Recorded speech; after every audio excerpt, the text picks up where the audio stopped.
selamat pagi waktu di Amerika ya. Saya bersyukur dan hari ini kita akan meneruskan pengajaran firman Tuhan dari dosen kita yaitu Pak Jos Sudarman ya.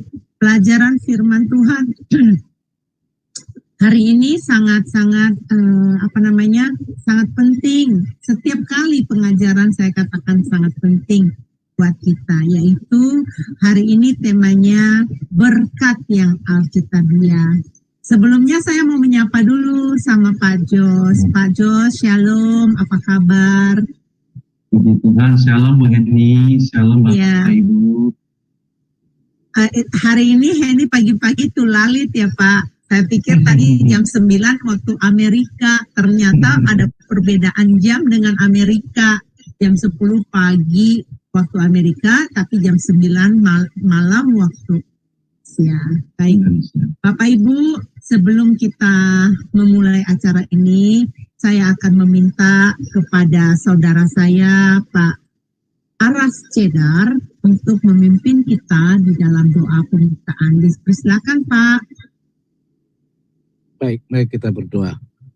Bapa di surga, kami bersyukur di malam hari ini di Jum Sema Adonai, kami anak-anakmu berkumpul untuk mendengarkan pengajaran firman-Mu. Bapa, hadirlah Engkau, Kudus, bekerjalah di kami yang siap mendengar menerima firman.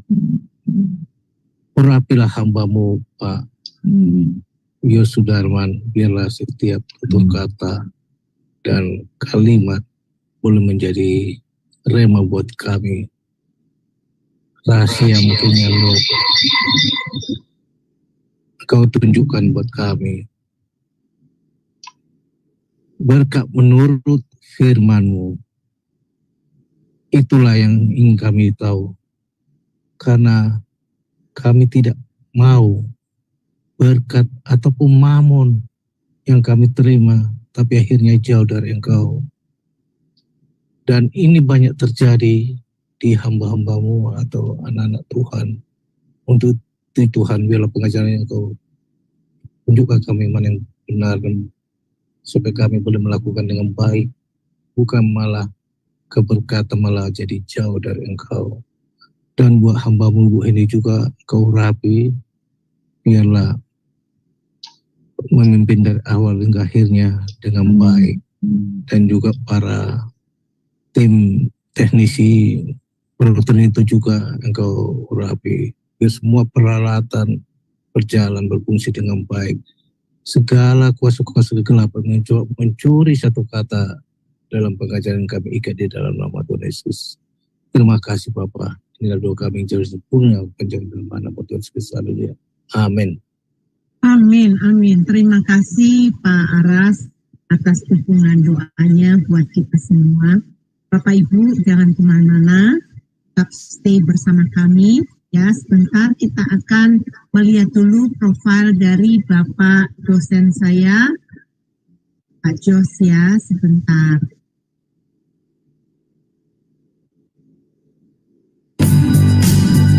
Salam semua, kami dari Sema Adonai dengan bangga memperkenalkan pembicara kita yakni Bapak Pendeta Jos Sudarman. Dan berikut adalah profil singkat dari beliau. Terlahir dengan nama Jos Sudarman Lauwanto. Dilahirkan di kota Palembang pada tahun 1967. Terlahir dalam keluarga Kristen. Tahun 1983, beliau sudah terlibat dalam pelayanan kaum pemuda dan organisasi gereja di GMI, Gereja Metodis Indonesia, Palembang. Beliau menyelesaikan studi sarjana ekonomi di Universitas Tridinanti Palembang, meraih gelar Magister Teologi di STT Battle Indonesia, STTPI Jakarta, dan menyelesaikan studi program doktoral serta meraih gelar Doktor Teologi di STT Karya Cilik Jakarta. Seiring itu menjadi pembicara pada interdenominasi gereja seperti di GPDI, GPI, GRJA, All Gospel Fellowship, dan mengadakan seminar rohani di GSKI Yogyakarta. Sebagai tim pengembalaan di GSKI Kebun Jeruk Jakarta dan dosen tetap di STT Okumene Jakarta. Bekerja di beberapa perusahaan multinasional sejak tahun 1995 hingga tahun 2019 sebagai National Manager di bidang Sales Marketing. Beliau sudah berkeluarga sejak Desember tahun 1994 serta sudah dikaruniai satu orang anak tunggal yang sudah bekerja. Pengalaman dalam pelayanan. Mulai tahun 1999 hingga tahun 2002 sebagai wakil FE Family Altar di GPI Bandung. Dari tahun 2008 hingga sekarang atau now sebagai tim pengembalaan di GSKI Rehoboth Kebun Jeruk Jakarta Barat.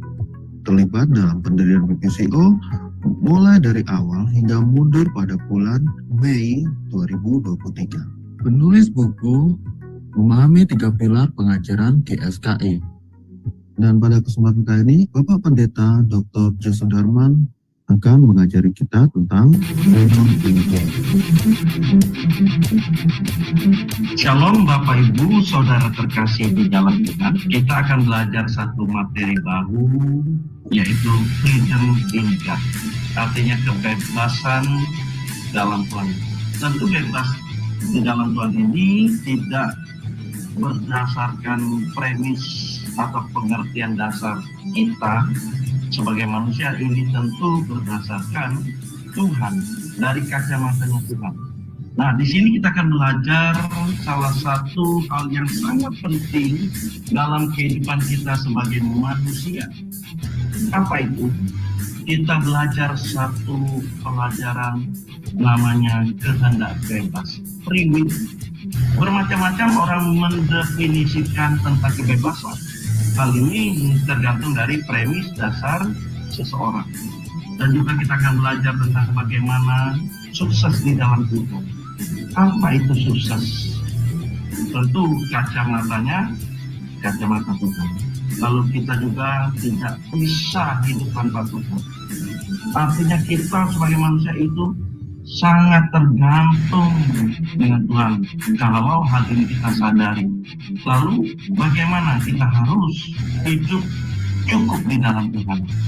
Jadi poinnya, Bapak Ibu, materi hidup tingkat ini lebih banyak berbicara tentang karakter kita sebagai manusia yang benar-benar seperti Tuhan kehendaki, yaitu menjadi manusia man of the world. Kiranya sekilas dari pelajaran ini dapat membuat kita antusias, memotivasi kita untuk lebih lagi mengenal kebenaran firman. Baik, itulah sekilas dari profil dari Bapak narasumber kita ya. Pak Yos, waktu dan tempat kami silakan Bapak saat ini memaparkan pengajaran kepada kami. Monggo Pak. Ya, terima kasih Bu Eni. Shalom Bapak Ibu, Saudara terkasih di dalam ibadah. Kita akan belajar tentang berkat, pengertian berkat. Ya, saya akan mulai.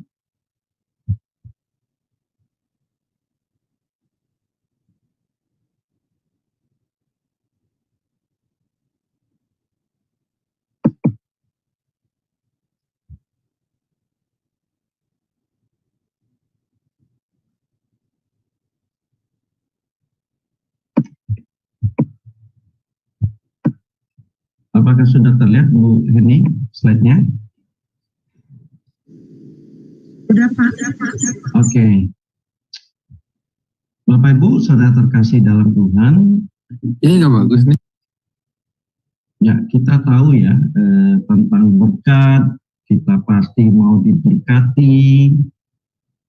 Dan berkat ini menjadi sesuatu yang sangat atau menjadi sesuatu yang penting dalam kehidupan kita sebagai manusia. Kita mau hidup ini penuh dengan berkat. Nah, tetapi Bapak Ibu, kalau boleh saya menggunakan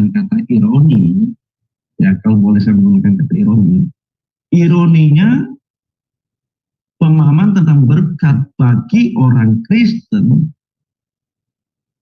masih ada salah dalam pemahamannya.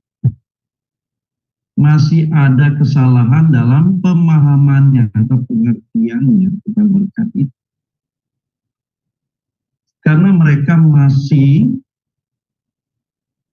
memiliki pemahaman tentang berkat itu tentang atau berbicara atau memprioritaskan, mengutamakan kepada perkara-perkara jasmani. Jadi berbicara kepada berkat jasmani saja.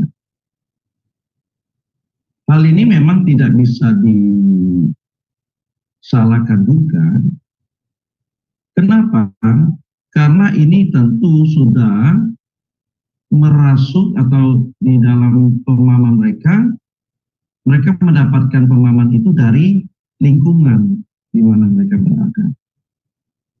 Dari orang tua, dari engkong, dari kakek, opa, oma, dan sebagainya. Jadi ini mempengaruhi dalam pemahaman mereka tentang berkat. Dan ini diperparah, saya menggunakan kata diperparah, oleh pengajar atau oleh hamba Tuhan atau oleh gembala yang mengajarkan atau menyampaikan kebenaran firman Tuhan mengenai berkat ini, di mana mereka lebih mengutamakan berkat jasmani, berkat kelimpahan dalam secara materi.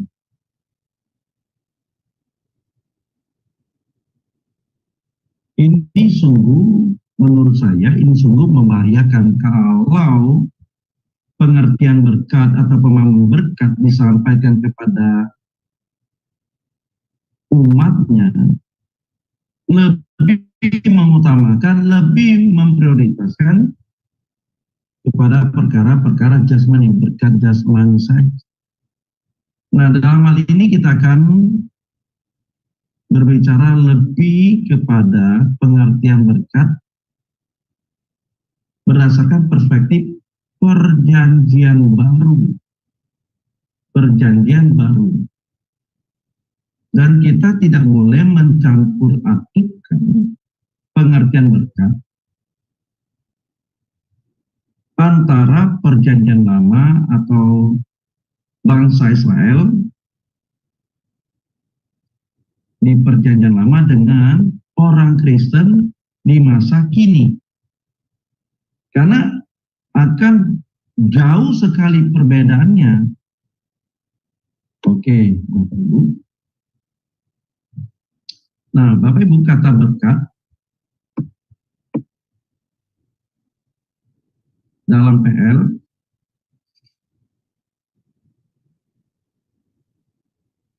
di dalam Ulangan 28 ayat yang kedua, Ulangan 28 ayat yang kedua, kita baca, Bapak Ibu. Ada yang mau membacakannya? Ulangan 28 ayat yang kedua. Silakan kalau yang ingin membacakan ulang. Saya akan baca ya kan Pak ya.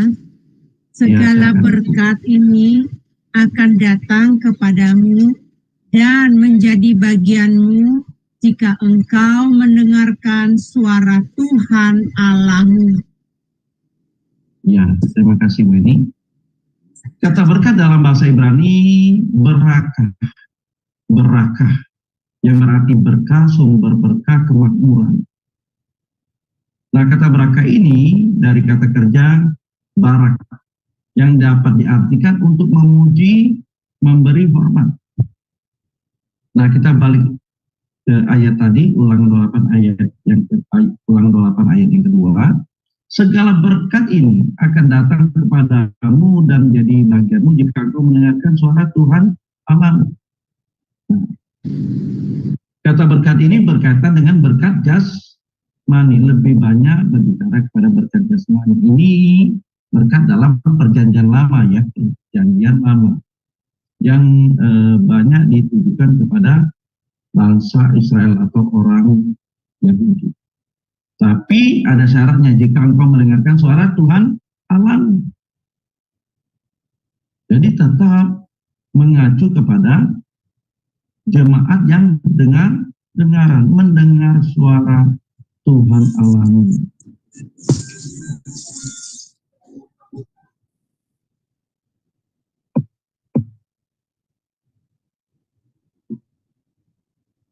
Nah, dari definisi kata berkat dalam bahasa Ibrani ini berarti kita memuji, memberi hormat, kemakmuran Allah menjadi sumber berkah, kelimpahan. Ya, jadi dalam berkat ini kita memuji, memberi hormat dengan kemakmuran, memiliki kemakmuran Allah menjadi sumber berkah. Lalu dalam bahasa Yunani ya kata berkat ini diterjemahkan eulogia. Nah, yang dapat diartikan perkataan yang indah, baik, bagus. Indah. Itu indah, logia itu kata perkataan. Logia sama dengan logos. Logia sama logos artinya firman. Jadi eulogia dapat diartikan firman yang indah. Nah, kita mengucapkan Allah memberkati. Artinya Allah mengucapkan kata-kata yang baik. Allah memperkatakan hal yang baik, hal yang indah, to speak well. Jadi Bapak Ibu, kalau kita mengatakan Allah memberkati, artinya kita mengucapkan kata-kata yang baik, yang indah. Kita mengucapkan kata-kata yang baik. Allah memberkati berarti Allah mengucapkan kata-kata yang indah. Nah, kalau kita mengucapkan kata berkat, artinya kita mengucapkan kata-kata yang baik, yang bagus, yang indah.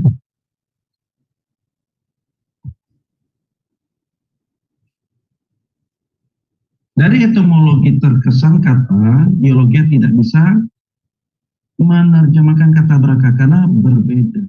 Nah, jadi sesungguhnya apa yang ditulis di dalam eulogia itu, apa yang diterjemahkan di dalam eulogia itu, sesungguhnya kata-kata yang baik itu adalah Injil. Amin. Jadi berbeda nih.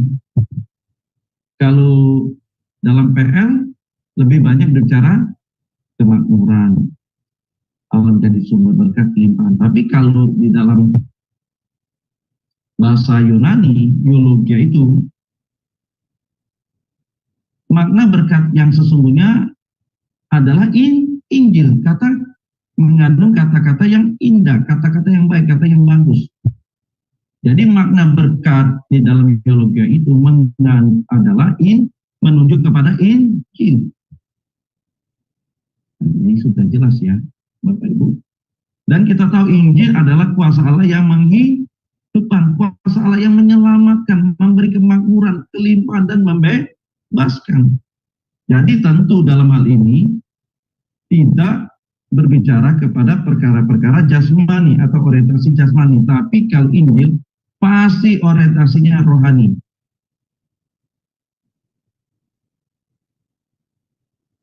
Ya Bapak Ibu, jadi kalau berbicara kepada Injil, itu pasti orientasinya rohani, tidak ada orientasinya jasmani. Karena Injil adalah kuasa Allah yang menyelamatkan, menghidupkan, menyelamatkan, bukan dalam arti memberi kehidupan untuk berkat jasmani, walaupun kita betul Bapak Ibu tidak bisa kita menafikan kita membutuhkan berkat jasmani. Tapi orientasinya, fokusnya, arahnya berorientasi rohani, tidak berorientasi pada jasmani. Secara Bapak Ibu sampai sini memahami jelas ya. Kuasa Allah yang menghidupkan itu bukan menghidupkan terhadap perkara-perkara jasmani, tapi lebih kepada orientasinya rohani, menghidupkan rohani, menyelamatkan kerohanian kita. Memberi kemakmuran di sini bukan berbicara kemakmuran jasmani, tapi kemakmuran rohani, kelimpahan rohani, membebaskan kerohanian kita. Jelas ya Bapak Ibu. Oke. Jadi pengertian berkat ini menghindarkan orang-orang Kristen, orang percaya dari orientasi berpikir kepada hal-hal duniawi atau jasmani. Jadi Bapak Ibu, sekarang kita mulai merubah paradigma kita. Kalau kita berbicara berkat, tidak melulu atau tidak difokuskan, tidak diutamakan, tidak diprioritaskan kepada hal-hal duniawi. Bapak Ibu, kalau kita bicara secara sejujurnya, tidak perlu menjadi orang Kristen, tidak perlu menjadi orang percaya untuk hidup diberkati. Amin. Bapak Ibu pasti setuju dengan saya ya. Tidak perlu menjadi orang Kristen, tidak perlu menjadi orang percaya untuk menjadi orang kaya. Orang non Kristen lebih kaya, Bapak Ibu. Nah, nanti dicek Bapak Ibu. Saya sih nggak tahu, saya sih hanya baca saja. Itu katanya Elon Musk itu. Elon Musk itu bukan orang Kristen. Padahal kalau nggak salah asal usulnya dia beragama Katolik, asal usulnya ya. Nanti dicek saja. Sekarang ini nanti dicek saja Bapak Ibu, benar nggak ya? Apakah benar Elon Musk itu sudah menjadi ateis? Nah, Bapak Ibu yang tinggal di Amerika, diproses saja apakah benar Elon Musk itu beragama atau tidak gitu, atau memiliki Tuhan nggak, sehingga dia tidak percaya kepada Tuhan, ateis atau tidak. Gitu. Nanti dicek saja. Yang saya dapatkan Elon Musk itu ateis, padahal dia memiliki latar belakang Katolik. Nanti dicek saja ya Bapak Ibu kebenarannya. Nah, dia kan orang kaya. Betul nggak? Kekayaannya kalau nggak salah saya baca hampir mencapai 4.000 triliun. Kekayaannya termasuk dengan aset-aset yang ada padanya. 4.000 triliun. Wow. Luar biasa. Bu Heni tahu Elon Musk? Pernah dengar namanya Pak, tapi nggak pernah ketemu dia. Cuman bacaan. Ya, tapi kan berkibar kalau namanya kan ya, berkibar betul. Di Amerika kan. Orang kaya kan. Apakah benar dia sekarang udah ateis? Menurut berita sih begitu Pak. Dia nggak percaya bahwa Tuhan dia, karena dia merasa bahwa dia bekerja ini karena akalnya, karena kepintarannya. Itu. Jadi dia tidak mengandalkan Tuhan lagi. Dia pikir ya bukan Tuhan, tapi dia yang mengerjakan. Betul Bu. Inilah kalau orang sudah pintar jadi keblinger.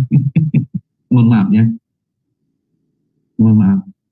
Nah gitu. Kadang kita terlalu pintar sekali. Kadang kita melupakan Tuhan. Kenapa? Karena kita sudah merasa hebat, sudah menjadi someone. Orang sudah menjadi someone, jadi hebat. Wah, semuanya karena saya, because of me. Tidak lagi berkata because of God, tapi semuanya saya. Oke, kita lanjut ya. Jadi Bapak Ibu, pengertian berkat ini menghindarkan kita sebagai orang percaya dari orientasi berpikir kepada hal-hal duniawi atau berkat jasmani. Tadi saya sampaikan, tidak perlu menjadi orang Kristen, orang percaya untuk jadi orang kaya. Tidak perlu. Orang non-Kristen kaya-kaya. Bahkan mungkin lebih kaya gitu ya. Bahkan mungkin ya. Oke. Nah, umat PL memang orientasi berpikirnya masih seputar penggunaan kebutuhan jasmani kepada perkara-perkara jasmani. Dan ini sesuai dengan dalam Ulangan 28 yang dimulai dari berkat jasmani, buah kandungan wanita, ternak, harta, usaha, bisnis, terlepas dari musuh, tanah yang subur, dan lain-lain. semuanya ini menunjuk pada kemuliaan duniawi. Jadi Bapak Ibu baca di Ulangan 28 itu seperti apa yang saya katakan tadi. Lebih banyak berbicara kepada perkara-perkara jasmani. Jadi menunjuk kepada kemuliaan dunia. Itu PL, perjanjian lama. Nah kalau kita beda Bapak Ibu. Berkat dalam umat perjanjian baru, fokusnya adalah mengenai Injil. Mengenai Injil. Yaitu kuasa Allah atau kekuatan Allah yang menyelamatkan atau menghidupkan. Nah pertanyaan menghidupkan apa? Bukan menghidupkan supaya kita dari miskin jadi kaya. Kalau demikian sungguh merendahkan Tuhan kita, merendahkan Tuhan Yesus. Kalau untuk kita jadi dari miskin jadi kaya, tidak perlu Tuhan datang ke bumi ini. Tidak perlu Tuhan hadir, lahir dari perawan Maria. Tidak perlu, banyak kekuatan-kekuatan lain, kuasa-kuasa kegelapan memberi kekayaan itu. Lalu menghidupkan apa? Yang benar itu adalah menghidupkan jiwa dan roh manusia.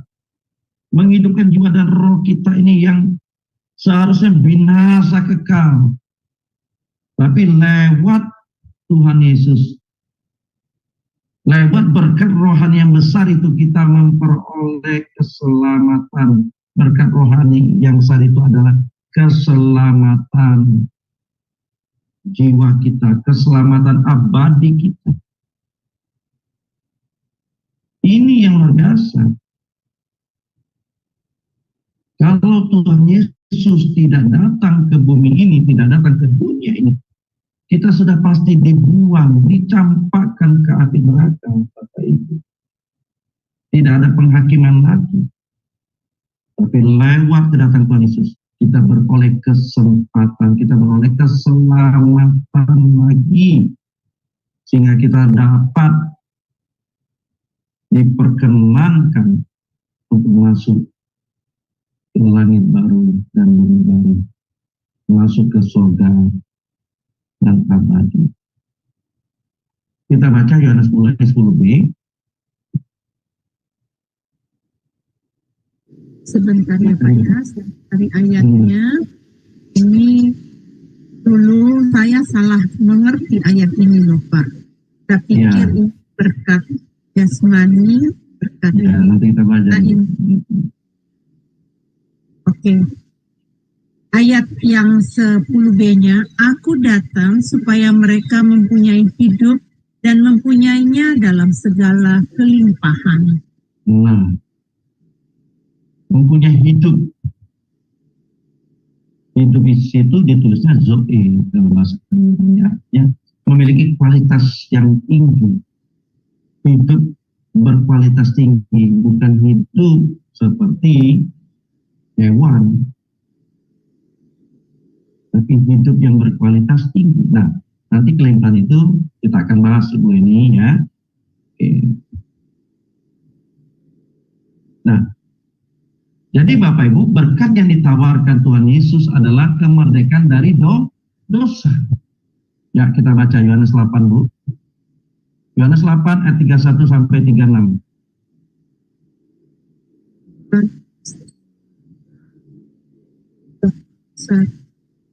Sampai 36-nya, demikian firman Tuhan. Maka katanya kepada orang-orang Yahudi yang percaya kepadanya, jikalau kamu tetap dalam firman-Ku, kamu benar-benar adalah murid-Ku, dan kamu akan mengetahui kebenaran, dan kebenaran itu akan memerdekakan kamu. Jawab mereka, kami adalah keturunan Abraham dan tidak pernah menjadi hamba siapapun. Bagaimana engkau dapat berkata, kamu akan merdeka? Kata Yesus kepada mereka, aku berkata kepadamu, sesungguhnya setiap orang yang berbuat dosa adalah hamba dosa. Dan hamba tidak tetap tinggal dalam rumah, tetapi anak tetap tinggal dalam rumah. Jadi apabila anak itu memerdekakan kamu, kamu pun benar-benar merdeka. Amin. Amin. Amin. Terima kasih Bu Inti. Bapak Ibu, dosa itu adalah kemelesetan atau ketidaktepatan di mana kita sebagai manusia telah berada pada keadaan yang tidak Allah kehendaki. Tentu karena kita melanggar perintah Allah. Karena dosa itu kemelesetan, maka kita butuh firman, butuh Injil. Karena kebenaran atau Injil itu memerdekakan kita. Memerdekakan kita dari kemelesetan, dari ketidaktepatan, dari ketidaktahuan kita atau ketidakpatuhan kita dalam mengikuti setiap perintahnya. Jadi ini luar biasa sekali. Berkat yang ditawarkan Tuhan Yesus itu memiliki kualitas yang tinggi, yaitu kemerdekaan dari dosa. Kita dikembalikan kepada rancangan Allah semula. Keselamatan itu adalah upaya Tuhan, usaha Tuhan untuk mengembalikan manusia kepada rancangan Allah yang semula, yaitu apa? Segambar dan serupa dengan Dia. Jadi ini luar biasa Bapak Ibu, berkat bagi kita sebagai umat perjanjian baru. Luar biasa, karena ini menyangkut hidup kekal kita. Perkara jasmani akan selesai saat kita menutup mata. Kebutuhan jasmani kita akan selesai saat kita putus nyawa kita di bumi ini. Tetapi kemerdekaan dari dosa atau keselamatan itu sangat-sangat kita butuhkan, bukan hanya di bumi ini saja, tapi sampai kita masuk ke kerajaannya. Karena keselamatan itu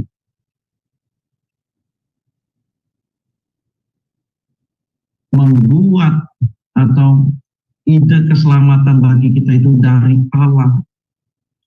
Sehingga Allah mengaruniakan anaknya yang tunggal, mengasihi kita dengan menebus dosa-dosa kita, sehingga kita dikembalikan atau dilayakkan untuk menerima keselamatan itu. Ini luar biasa Bapak Ibu. Jadi berkat yang ditawarkan Tuhan Yesus itu berkat Tuhan yang besar menyangkut hidup kekal kita. Injil adalah kekuatan Allah yang menyelamatkan. Roma 1:16-17 masa dibaca. Bukan menyelamatkan dari musuh-musuh duniawi. Bukan menyelamatkan kita dari musuh-musuh duniawi kita, tapi dari dosa dan cengkraman dari kuasa kegelapan. Kalau perkara-perkara duniawi kita selesaikan dengan tanggung jawab kita. Tapi kalau bicara tentang dosa dan cengkraman dari kuasa kegelapan, maka kita butuh Tuhan. Kita butuh Injil, kita butuh firman-Nya, supaya kita tidak salah melangkah. Dan juga apa? Mendatangkan hidup yang tidak binasa. Nah, kita baca 2 Timotius 1 ayat yang ke-10. 2 Timotius 1 ayat 10. Saya cari ayatnya Pak ya. Ya.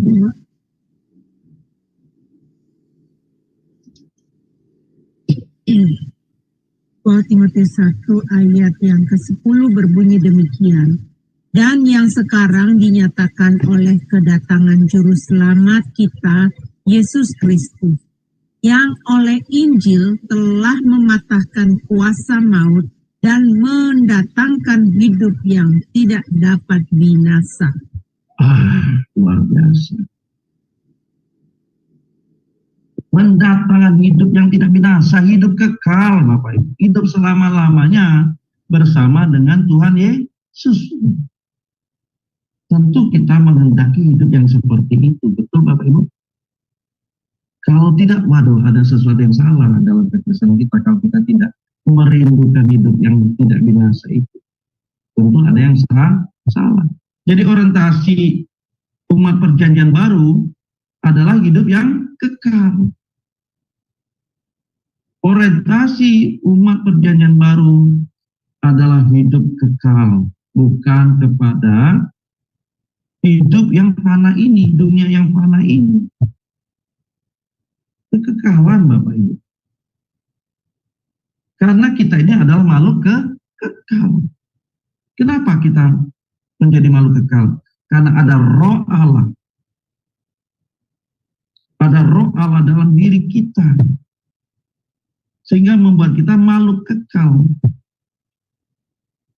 Ada roh Allah dalam diri kita. Nah, ini roh Allah yang ditempatkan pada diri kita, ini seyogyanya harus kembali kepada Allah.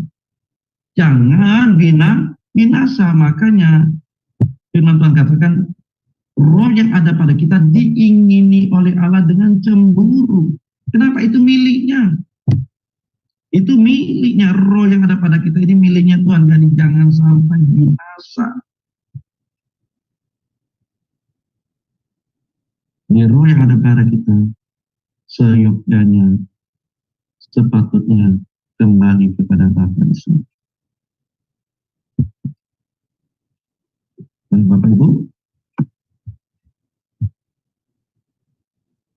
berkat dalam PB, itu ada pembebasan pasif dan pembebasan aktif. Kalau pembebasan pasif itu adalah Tuhan Yesus sudah memutuskan pemilikan iblis atas kita.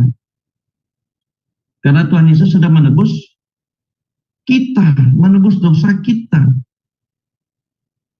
Dengan kematiannya di kayu salib. Nah, itu pembebasan pasif. Jadi ini upaya Tuhan, usaha Allah dalam menebus dosa-dosa kita.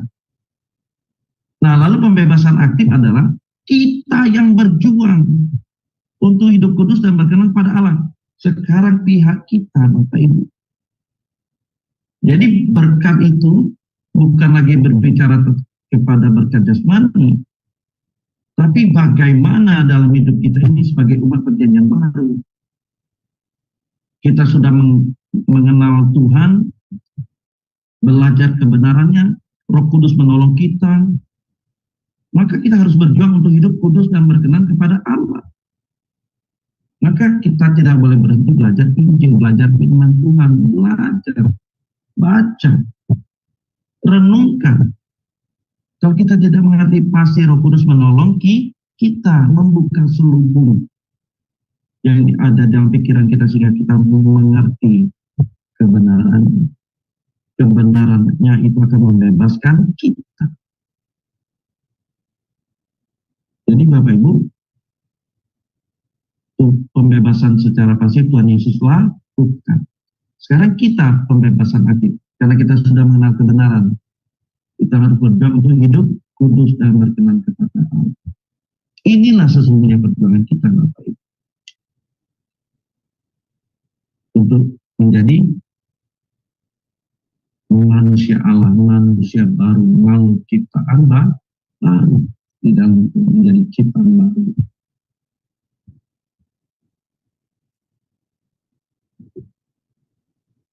Jadi Bapak Ibu, kelimpahan di dalam Tuhan itu tidak ditujukan dalam bentuk jasmani, tapi dalam berkat rohani. Nah, Yohanes 10:10 tadi ya, kelimpahan tadi. Tidak berhubungan sama sekali kepada berkat jasmani. Tapi lebih atau berbicara dalam berkat rohani. Lebih banyak bicara dalam berkat rohani. Jadi kelimpahan yang benar itu adalah berhubungan dengan karakter dan gaya hidup kita, Bapak Ibu. Ya, kelimpahan yang benar itu adalah berhubungan dengan karakter dan gaya hidup kita. Artinya apa? semakin kita mengenakan karakter Tuhan Yesus, pribadi Tuhan Yesus, artinya kehidupan kita semakin berlimpah, katakan. Jadi berlimpah itu bukan kita memiliki harta yang banyak, materi yang banyak, tapi kelimpahan itu saat kita mengenakan pribadi Tuhan Yesus, maka kehidupan kita berlimpah atau semakin berlimpah. Dan gairah Tuhan Yesus atau spirit Tuhan Yesus itu menjadi spirit kita, gairah kita sebagai orang percaya. Jadi inilah harta atau berkat yang sesungguhnya disediakan Tuhan bagi kita, bagi orang percaya, yang percaya saja. Yang tidak percaya, ya sudah, dia tidak akan menerima berkat ini. Berkat apa itu? Adalah semakin kita mengenakan karakter Tuhan Yesus, mengenakan gaya hidupnya, cara hidupnya.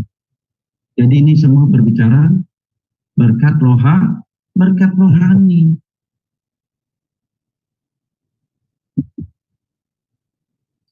Jadi kalau kelimpahan diartikan sebagai memiliki banyak secara duniawi, itu adalah kesalahan yang fatal, Bapak Ibu. Dan ini miris sekali, Bapak Ibu, banyak diajarkan oleh gereja-gereja yang mengartikan kelimpahan itu secara banyak, secara duniawi. Kelimpahan itu diartikan sebagai memiliki banyak secara duniawi, berkat berlimpah. Ingat Bapak Ibu, bukan kita anti berkat jasmani, tidak. Pelayanan butuh duit, butuh fulus, butuh money, butuh uang. Tapi itu tidak diartikan kelimpahan, tidak diartikan mengenai berkat. Orang non-Kristen tadi saya sampaikan, hidupnya diberkati kok, bahkan lebih diberkati daripada orang Kristen. Orang non-Kristen lebih banyak diberkati. Nah, arti kelimpahan itu sebagai kita orang-orang percaya hidup di perjanjian baru itu lebih menunjuk kepada berkat rohani, bukan berkat duniawi. Kalau itu masih diartikan berkat atau banyak secara duniawi, ini kesalahan yang fatal. Kesalahan fatal. Jadi motivasinya bukan lagi Tuhan, tapi kepada mamon. Motivasinya sudah mamon. Kepada mamon, dia mengabdi kepada mamon.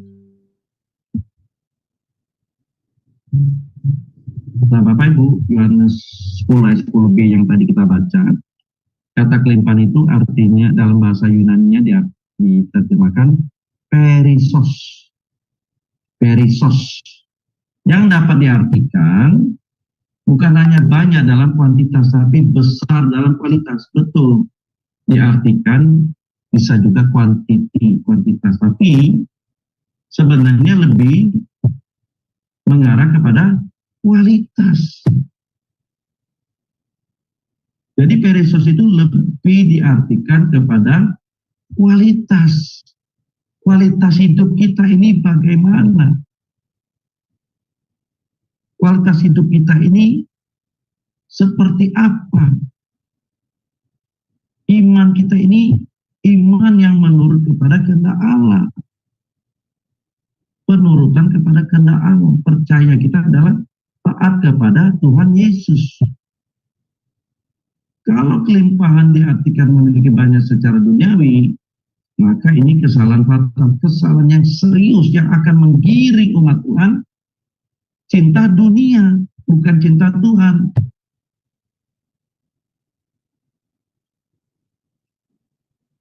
Cinta dunia bukan cinta Tuhan. Kalau ini salah kita tafsirkan, salah kita menyampaikan hal ini pada jemaat. Jadi kelimpahan adalah tadi cara hidup, karakter, gaya hidup baru. Nah, gaya hidup Tuhan Yesus yang diimpartasikan, dilimpahkan kepada orang percaya supaya hidupnya berkualitas tinggi.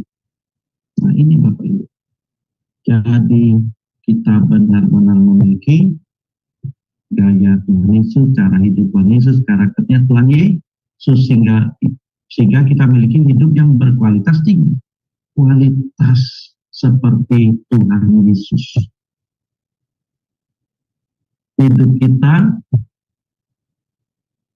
mengikuti atau hidup kita seluruh kehendak Tuhan Yesus. Hidup kita seperti Tuhan Yesus itu. Kalau kita percaya kepada Tuhan Yesus, maka kita wajib hidup sama seperti Tuhan Yesus hidup. Hidup itu hidup yang berkualitas tinggi. Jadi Bapak Ibu, kalau kita secara materi tidak berlimpah, atau dengan kata lain kita belum diberkati, tidak perlu kita minder. Tidak perlu kita membuat kita minder. Waduh, aku gak kaya nih. Kok saudaraku saudara seiman, waduh kok kaya, benar ya. Saya misalnya masih naik motor, aduh minder. Enggak, Bapak, itu salah. Salah kita mengartikan kekristenan kalau diukur dengan materi, salah. Tetapi ukuran kita kekristenan kita itu saat kita mengenakan pribadi Tuhan Yesus, saat kita mengenakan karakternya Tuhan Yesus, saat kita hidup di dalam kehendaknya serupa dengan Tuhan Yesus. Kalau kita melakukan itu, artinya kita memiliki kelimpahan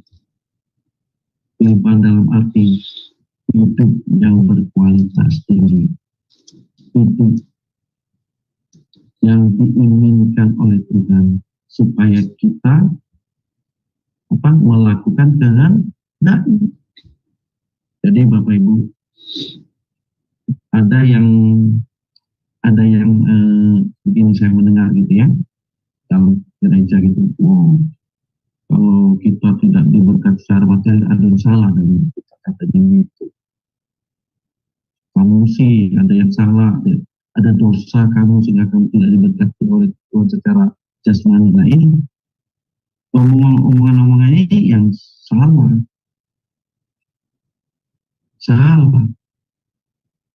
Kalau omongan ini sampai terjadi, nanti banyak yang keluar dari Kristen, banyak keluar dari gerejanya. Padahal ukuran kekristenan kita tidak diukur dari banyaknya materi, tapi ukuran kekristenan kita adalah apakah kita sudah mengenakan gaya hidup Tuhan Yesus. Itu yang kita pertanyakan. Ini berbicara kepada berkat rohani, berkat kekekalan. Jadi Bapak Ibu, kedatangan Tuhan Yesus itu sungguh-sungguh berarti kalau kita mengikuti gayanya, mengikuti cara hidupnya. Jadi tidak sia-sia Tuhan Yesus mati di kayu salib. Kalau bicara kepada jasmani, kita merendahkan Tuhan Yesus, Bapak Ibu. Merendahkan maksud dan tujuan Tuhan Yesus datang ke bumi ini, merendahkan. Justru hal ini miris sekali. Merendahkan kedatangan Tuhan Yesus. Kalau kedatangan Tuhan Yesus itu berbicara kepada perkara jasmani. Kelimpahan itu kalau diartikan secara materi, banyaknya secara materi, banyaknya secara duniawi. Salah. Tapi kekristenan itu adalah saat kita mengambil pribadinya Tuhan.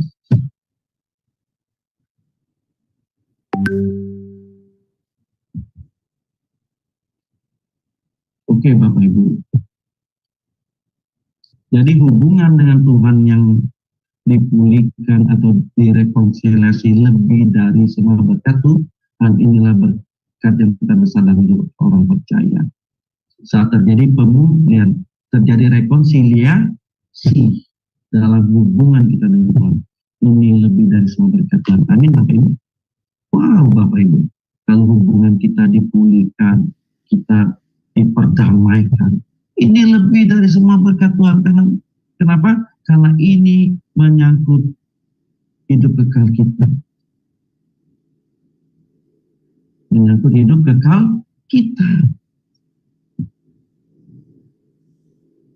Jadi Bapak Ibu, kemerdekaan finansial bukanlah kita memiliki uang atau harta dalam jumlah besar.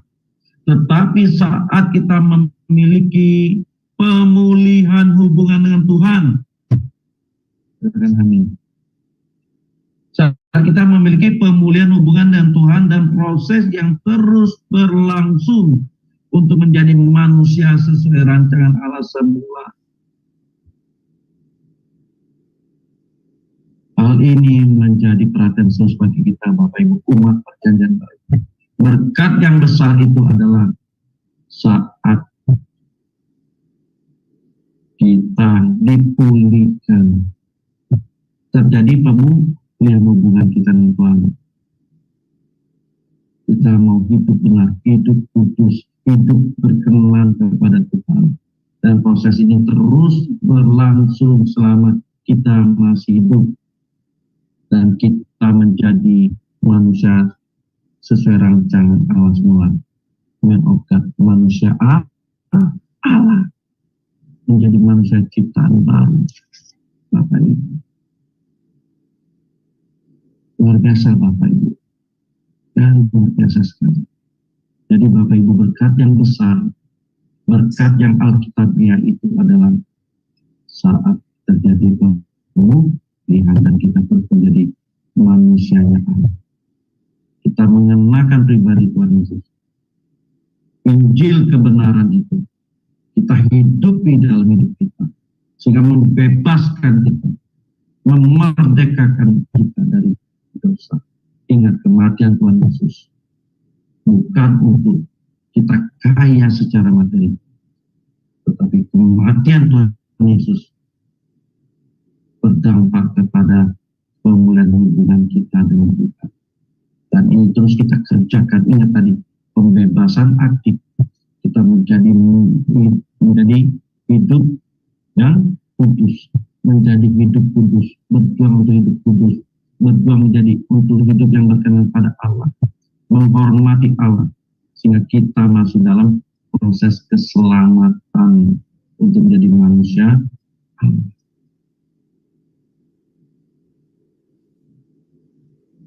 Inilah Bapak Ibu kebenaran firman Tuhan pada malam ini. Kiranya kebenaran firman Tuhan mengenai berkat ini tidak lagi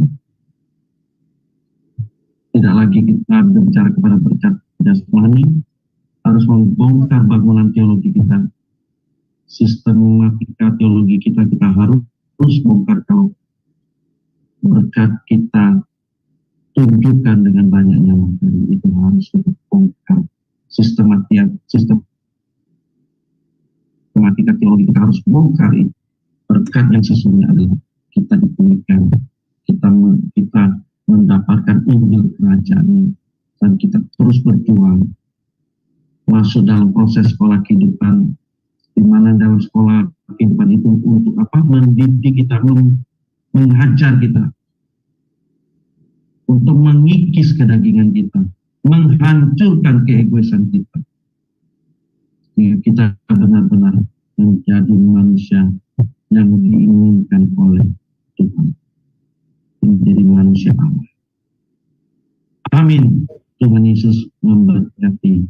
Saya kembalikan kepada Ibu Meni.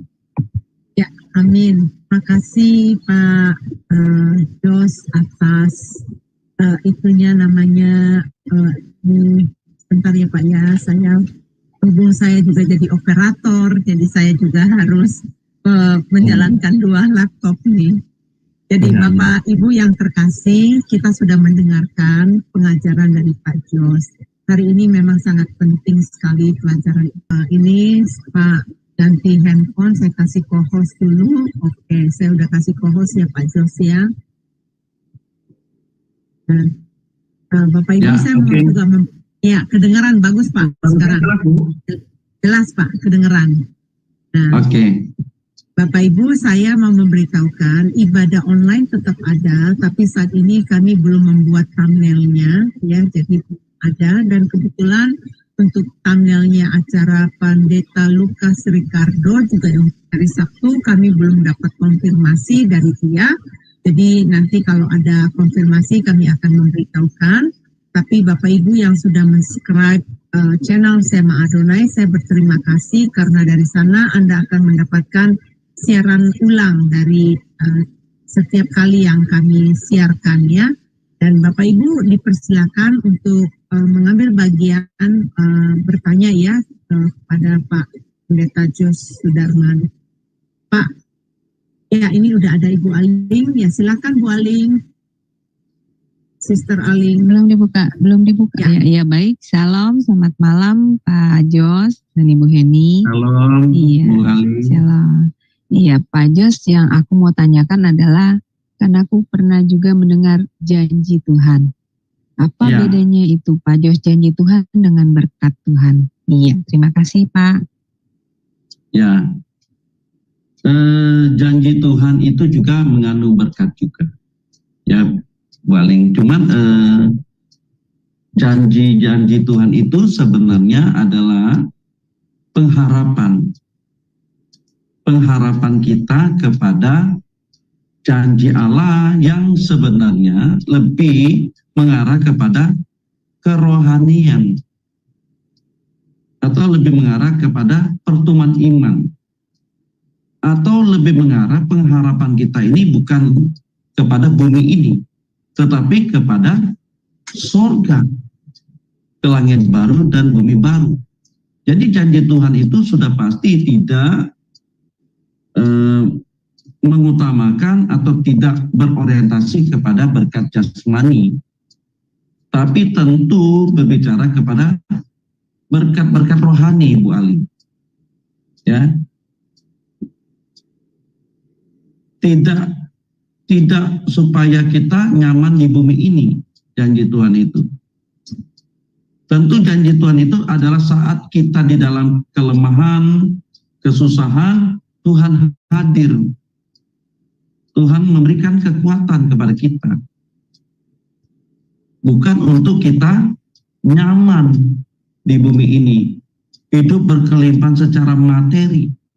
Dan kalau ini kita salah pahami, justru sebenarnya dengan berkat jasmani, kalau kita salah memahami, justru berkat jasmani ini membawa kita jauh dari Tuhan. Bukan semakin dekat, tapi membawa kita jauh dari Tuhan. Kadang kita melupakan Tuhan. Kenapa? Karena kita sudah menjadi orang yang hebat, tidak membutuhkan siapa-siapa. Karena dia sudah merasa hebat, apa yang tadi di awal kita sampaikan tadi dengan Bu Eni. Dan ini justru bahaya, justru berkat jasmani itu bisa membahayakan diri kita kalau kita tidak memaknainya dengan benar, membawa kita jauh dari Tuhan. Jadi kalau janji Tuhan itu berbicara untuk menopang kita, memberikan kekuatan kita supaya kita berharap hanya kepadanya, dan berharap kepadanya bukan berbicara kepada berkat jasmani, tapi berbicara kepada kehidupan kekal. Ini yang bisa saya sampaikan, Bu Aling, kiranya dapat menjawab ya. Ya, silakan Bu Aling bisa buka mute-nya sendiri. Iya. Kalau ada lagi silakan. Terima kasih Pak. Iya, untuk penjelasannya. Nanti next saya tanya lagi Bu. Sekarang ini dulu. Ya, silakan yang lain. Ya, silakan yang lain. Iya, silakan ya teman-teman ya. Kalau memang ada yang mau bertanya, silakan pergunakan room ini untuk bisa bertanya. Wah, tadi pengajarannya sangat luar biasa Pak, karena ternyata banyak juga aliran-aliran lain yang mengatakan bahwa sebagai anak Tuhan Kristen harus mendapatkan berkat-berkat yang mereka itu hidup berkelimpahan, hidup tanda-tandanya berkelimpahan. Jadi seperti yang saya katakan tadi di Yohanes 10 ayat 10 tadi itu banyak sekali yang menganggap bahwa ayat itu adalah materi ya, tentang harta, tentang apa yang ada di dunia ini. Tapi ayat itu jelas-jelas sekali setelah saya belajar dulu ya Pak ya, setelah saya belajar baru saya paham ternyata bukan untuk yang hal demikian. Ternyata kita sukses di dalam Tuhan itu ukurannya bukan banyaknya harta ya Pak ya, bukan banyaknya pangkat ya, bukan demikian. Nah, sangat dimiriskan sekali Pak, banyak sekali anak-anak Tuhan menurut kacamata saya, menurut sudut pandang saya ya Pak ya, saya banyak melihat mereka itu nyaman, comfort, mereka meyakinkan bahwa setelah mereka menjadi anak Tuhan, jadi Kristen, mereka sudah beribadah, mereka sudah melayani, mereka sudah banyak hal yang mereka katakan hal-hal rohani ya. Mungkin mereka punya jam-jam saat teduh mungkin ya kehidupan mereka. Tetapi yang tadi yang Bapak katakan tadi, berkat rohani itu yang berupa karakter hidup itu belum tampak dalam hidupnya. Nah, itu yang saya lihat Pak dari kacamata saya, sangat miris sekali. Ternyata kita sebagai anak-anak Tuhan nggak main-main ya Pak ya. Kita harus keharusan kalau saya bilang sih, bukan pilihan, harus kita untuk memperbaiki karakter kita supaya segambar dan serupa dengan Allah. Iya Pak.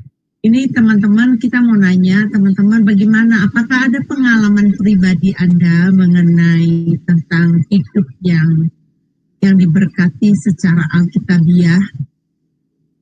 Menurut teman-teman, silakan teman-teman kalau ada yang mau menambahkan.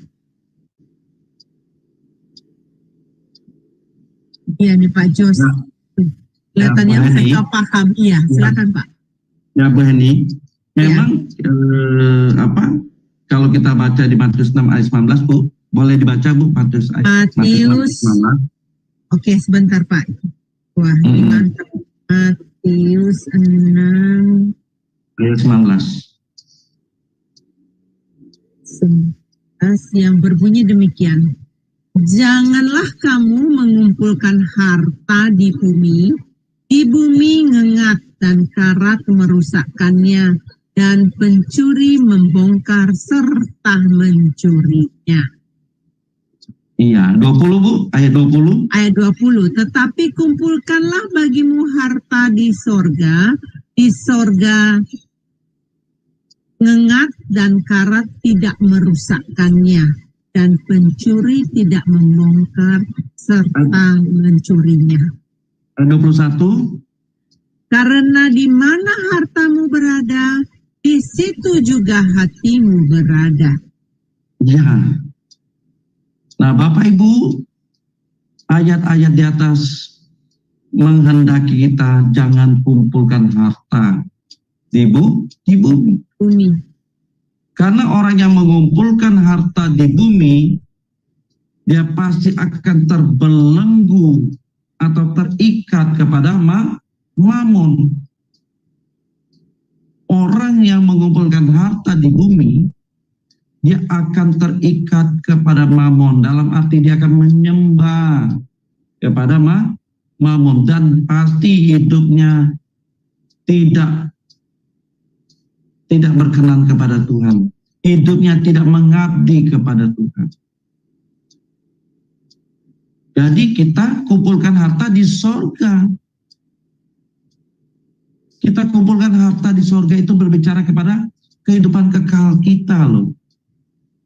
Jadi tidak lagi kita memikirkan perkara-perkara yang di bumi, tapi kita memikirkan perkara-perkara yang di atas, perkara-perkara rohani, perkara-perkara kekekalan. Lalu jangan kita salah tadi, kita berkata, oh jadi kok tidak butuh uang, tidak butuh harta. Ya kita butuh, kita perlu uang, kita perlu materi. Tapi itu tidak jadi utama kita, tidak menjadi fokus kita. hati kita tidak terikat kepada mamon, tapi hati kita terikat kepada Kristus. Sehingga dikatakan ayat 21, di mana hartamu berada, di situ hatimu. Sekarang harta kita ada di mana? Kalau harta kita di bumi, ya udah hati kita terikat kepada mamon. Tapi kalau harta kita di surga, maka hati kita, hidup kita terikat kepada Kristus. Jadi Bapak Ibu berjuang terus. Kita berjuang Bapak Ibu. Nggak gampang, betul. Nggak gampang. Tapi inilah yang kita harus lakukan supaya kita memiliki berkat sorgawi itu. Memiliki berkat sorgawi itu. Memiliki kehidupan kekal. Di mana ini selama-lamanya Bapak Ibu. Jangan tukarkan harta fana dengan harta sorgawi. Atau dengan kata lain, kalau di zamannya PL, jangan tukarkan hak kesulunganmu dengan semangkok kacang merah. Iya, kalau di Manado itu Brenebon itu. Brenebon. Iya, Brenebon ya. Iya. Ibu Heni ini pintar masak, berarti pernah masak Brenebon pasti ya? Iya, tapi yang sapi Pak. Yang sapi. Nah, jangan B2 ya? Iya, enggak B2. Iya. Nah itulah, jangan kita menukarkan sesuatu yang fana, jangan kita menukarkan sesuatu yang kekal dengan yang fana gitu. Waduh, kita orang bodoh sekali itu. Kita orang bodoh sekali, tapi kita percaya dengan kita belajar di SMA Adonai, Bapak Ibu rutin belajar kebenaran dan kebenaran itu akan memerdekakan kita. Sehingga kita benar-benar merdeka. Bulan depan, Agustus, kita merayakan kemerdekaan di Indonesia. Ya, jadi benar-benar kita merdeka. Amin, Bu.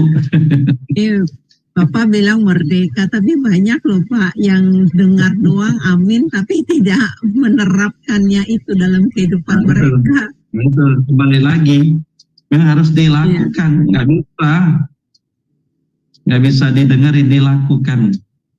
Memang berat sekali ya Pak di dalam firman Tuhan, di dalam kita untuk menghidupkan buah di dalam kehidupan kita itu penguasaan diri. Kita bagaimana mengendalikan diri kita itu memang sulit sekali di dalam kehidupan itu. Itu kan yang harus itu kan tuntutan Tuhan Pak ya, yang harus harus kita berbuah di dalam hal itu, benar nggak Pak? Benar. Makanya peran kehendak bebas ini sangat penting, Bu. Kehendak bebas ada pada kita ini. Kalau tidak, kehendak bebas itu menghancurkan kita kalau kita salah jalan. Jadi ini kembali lagi, kehendak bebas kita ini perannya sangat besar sekali, menentukan nasib kekal kita loh, kehendak bebas ini. Waduh, ngeri Bu. Kehendak bebas kita salah, ya udah. Salah kita, hidup kita pasti salah. Tapi kalau kehendak bebas kita arahkan untuk melakukan kehendak Allah, waduh. Kita tidak mencintai dunia ini, tapi kita mengasihi Tuhan. Wah, luar biasa deh Bu. Iya, berarti kuasanya si jahat ini Pak yang bersambung dengan Yohanes 10 ayat 10 awalnya itu kan bahwa yang awalnya Yohanes 10 saya baca ya Pak ya. Yohanes 10 ayat 10 yang A-nya, pencuri datang hanya untuk mencuri dan membunuh dan membinasakan. Jadi memang iblis itu datang untuk mencuri. Nah, yang tentunya yang siap pribadi masing-masing yang tidak menjaga ya Pak ya, sehingga bisa dicuri. Berarti kesalahannya kembali lagi bukan kepada iblis Pak, kembali kepada diri sendiri, benar nggak Pak? Iya. Sekarang ini kita yang berperan, kita sudah tahu dia musuh. Ingat, iblis itu bagaikan singa yang mengaum, mengintai dia. Intai kita lengah, ya udah dimakan ya kita. Tapi kalau kita waspada, kita berjaga-jaga ya pasti kita tidak akan dimakannya. Betul. Gitu ya. Betul. Jadi memang memiliki sikap berjaga-jaga senantiasa. Wow, luar biasa Pak. Hari ini pengajaran saya senang Pak kalau pengajaran yang mengenai karakter ini. Buat saya nggak pernah tamat Pak.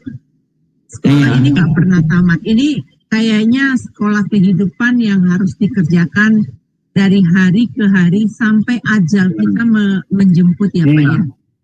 Betul Bu. Nah, perlu di karakter ini, karakter ilahi perlu sekali dikembangkan, perlu sekali kita kita hidupkan dalam kehidupan kita, untuk kita kikis. Nah, saya gitu Pak, waktu belajar masak gitu ya.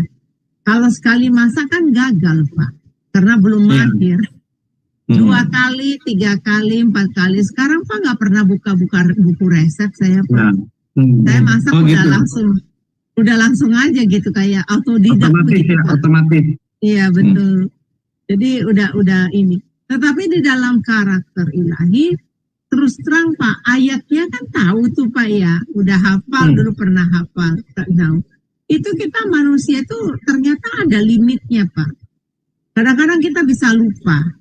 Nah, tapi kalau kita bersatu, kita tertanam di dalam Dia.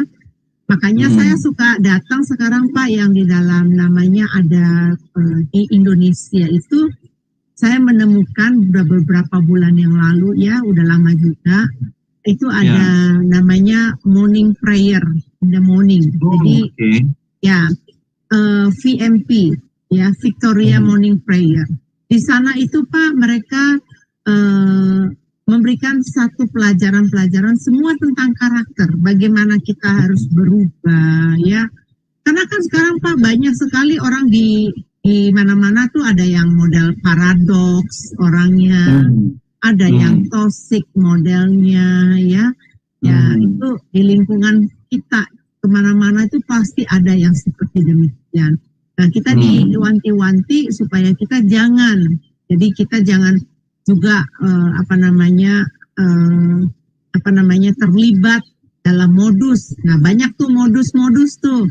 Nah diambil dari tokoh-tokoh Alkitab kita, siapa yang pernah dulu melakukan kesalahan, siapa yang pernah buat onar. Nah kita sekarang diperbaiki, kita harus bagaimana.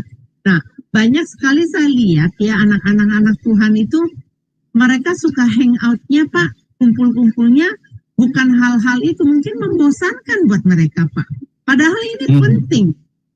Seperti pengajaran ini penting sekali kan. Ini yang menentukan kehidupan mereka ya Pak ya. Iya betul. Sangat betul sekali. Kalau tidak, ini membuat kita terlena Bu. Nyaman-nyaman saja, seolah-olah kita ini sudah arahnya benar gitu. Padahal menyimpang, melesetnya jauh sekali. Ini sungguh miris nih kalau kita tidak sadar, tidak berjaga-jaga ya, tidak bertobat gitu. Betul sekali Bu Eni. Iya Pak. Iya Pak. Ini karena udah malam, Bapak juga mesti istirahat ya. Terima kasih banyak Pak yang sudah menjadi narasumber. Amin. Ya, ini menjadi berkat buat teman-teman semua. Jadi teman-teman, sampai ketemu lagi di depan. Sebelumnya kita akan dipimpin doa oleh Pak Jos, memberikan kita berkat, dan nanti izinkan dari operator memberikan waktu untuk mengendkan operatornya ya. Dipersilakan Pak Jos. Oke, terima kasih Bu Eni, Bapak Ibu. Mari kita tutup pertemuan kita malam ini atau waktu pagi di Amerika. Mari kita bersatu dalam doa. Terima kasih Bapa, kami mengucap syukur Tuhan. Kami sudah belajar kebenaran-Mu mengenai berkat yang Alkitab, ya berkat yang benar Tuhan. Kami sadar Tuhan, kami masih manusiawi, kami melihat berkat itu masih dalam bentuk materi, masih dalam bentuk harta yang banyak atau harta yang berlimpah. Tetapi melalui kebenaran-Mu ini Tuhan mengajarkan kami, bukan itu, bukan berkat secara materi, bukan berkat secara jasmani yang Engkau inginkan dalam hidup kami, tapi berkat secara rohani, yaitu bagaimana kami menghidupi kebenaran-Mu, menghidupi Injil-Mu, menghidupi pribadi-Mu, karakter-Mu, gaya hidup-Mu, cara hidup Tuhan Yesus, yang itu kami peragakan dalam kehidupan kami, sehingga ini benar-benar menjadi berkat rohani yang besar, yaitu menyangkut hidup kekal kami. Terima kasih Bapa, kalaupun kami memiliki harta Tuhan, tapi itu tidak akan mengikat kami, tidak akan membuat kami cinta uang atau cinta secara duniawi, tapi justru itu kan membuat kami Tuhan, bagaimana kami menjadi berkat di dalam pelayanan, bagaimana kami menjadi berkat bagi banyak orang, sehingga lewat kehidupan kami nama Allah dipermuliakan, nama Tuhan disenangkan, dipuji dan disembah. Terima kasih Bapa, biarlah orientasi berpikir kami tidak lagi kepada perkara-perkara duniawi, tapi orientasi berpikir kami mengarahkan hidup kami kepadamu Tuhan Yesus. Terima kasih Bapa, terima kasih Tuhan Yesus, biarlah firman-Mu, kebenaran-Mu malam ini menjadi rema Roh Kudus, menerjemahkan, memberikan pencerahan yang begitu lebih lagi dalam kehidupan kami, sehingga benar-benar kami hidupi berkat ini, yaitu berkat rohani. Terima kasih Bapa, Engkau berkati channel Sema Adonai yang sudah menjadi berkat bagi banyak orang, bagi negara-negara Tuhan, sehingga lewat channel ini nama Allah disanjung, ditinggikan, nama Allah dipermuliakan, semakin mereka mendengar dan terlebih melakukan kebenaran firman-Mu. Berkati Ibu Eni, berkati para pengurus-pengurus yang mungkin hamba-Mu tidak sebut satu persatu. Berkati semua Tuhan, sehingga apapun yang mereka kerjakan, Tuhan berkati secara luar biasa, khususnya kerohanian mereka. Dan kami juga Tuhan yang mengikuti juga, kami tetap diberkati. Kami semakin mengasihi Tuhan, mencintai Tuhan lebih dari segala-galanya dalam hidup kami. Terima kasih Bapa, terima kasih Tuhan Yesus. Kami akan berpisah, melanjutkan aktivitas kami. Sebelum kami berpisah, mari Tuhan turunkan berkat-Mu kepada kami. Mari kekasih-kasih Tuhan, saleh-saleh Tuhan, angkatlah kedua belah tangan-Mu, kita terima berkat daripada Tuhan. Segala berkat daripada Allah Bapa di sorga, dan kita kasih dari Tuhan Yesus Kristus Gembala Agung kita, dalam persekutuan Roh Kudus, menyertai, membimbing, memelihara hidup kita sampai selama-lamanya. Di dalam nama Tuhan Yesus Kristus kita sambut berkat ini dan kita ucapkan amin. Tuhan Yesus memberkati. Iya, terima kasih Pak Jos, terima kasih Tuhan Yesus memberkati. Ya, sebentar saya akan endkan dulu acaranya, dan saya mau berterima kasih kepada semua Bapak Ibu yang ada di Zoom maupun yang ada di live streaming. Sampai ketemu di acara besok pagi waktu Indonesia, kita ada saat teduh, dan juga untuk acara-acara berikutnya ya. Tuhan Yesus memberkati.